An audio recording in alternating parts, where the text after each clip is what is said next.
Hi, I'm WELS President Mark Schrader. Generations ago, when churchgoers went to worship on foot or on horseback, it was important for there to be a large number of churches in a relatively small area. Today, times are changing, and so is the need for WELS churches to be located very close to one another. With snow-covered steps, this old church building that lacks a sign hasn't been used for worship for a number of years. Our membership was getting older and older, and our Sunday school was dwindling. As a third-generation member of this former WELS congregation, known as St. John's, Lon Heisey didn't want to see his lifelong church home close. I was just didn't want to let go, like a lot of people. You don't want to let go of those memories. You don't know what the future is. St. John's and another area church both had pastoral vacancies for 2 years.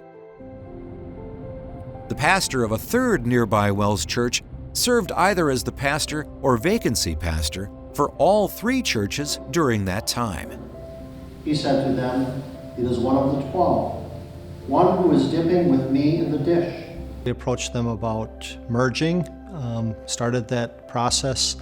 And one of the things I really learned early on in that was that it wasn't just deep-seated emotions in the conversation, but there was a lot of, deep faith that was involved as well. They looked at their church, and that was their physical connection to God in many ways. This is the church where they were baptized, where their children were baptized, where they were confirmed, where their children were confirmed. These 3 churches within a 6-mile radius from each other merged into a single ministry. Mergers like this aren't just happening in these old country churches, but also in hustling and bustling metropolitan areas, where these 3 Milwaukee area congregations are within 2 miles from each other.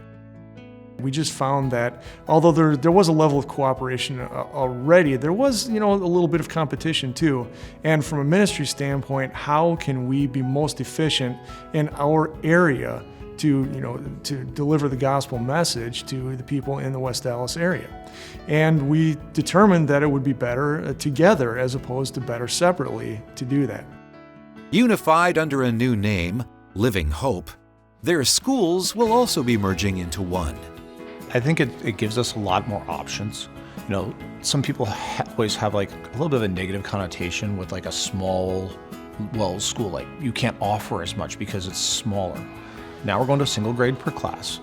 We have a lot more options, and it gives us an area, a larger area, so we're not kind of fighting ourselves. Their short-term plan is to have all church operations at one site and the school at another. Their next step is to unify onto a single campus. I think the biggest challenge when you have healthy congregations is to convince the congregations that you can do things better together. Why do we need to do this? That was probably the biggest question we had to answer as it led up to the vote, is why are we better together? And we really had to put a good plan together for that, and I think we did. Even though the St. John's and Zion Church buildings have closed, that does not mean it's a loss for Christ's work in that area.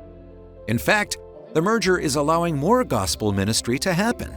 And now we're working towards calling a second pastor, and how much more we can do having 2 pastors in one place rather than having 2 pastors in 2 places. Having 2 pastors will allow them to better share the good news of Jesus in the newest aspect of their ministry, an early childhood center for infants through 5-year-olds. All right, let's see. What were we talking about today? I think it got people a little bit more fired up and excited because it wasn't like, oh, I'm adding into this, or oh, I guess it's somebody else's ministry aspect. But it was all new, so then able to just bring in new people and different volunteers. For me, it's a building. It's not a church. It's just a building. The church is the people. It's not the more congregations we have, the healthier we are, but it's the more gospel ministry we do is what gives Christ glory. So if we can do more ministry with even with fewer congregations, that's perfectly fine. So congregational consolidation is a good option for many moving forward.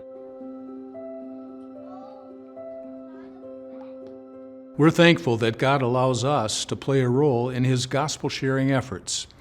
May He continue to allow us to serve His kingdom in a God-pleasing way as He builds His church.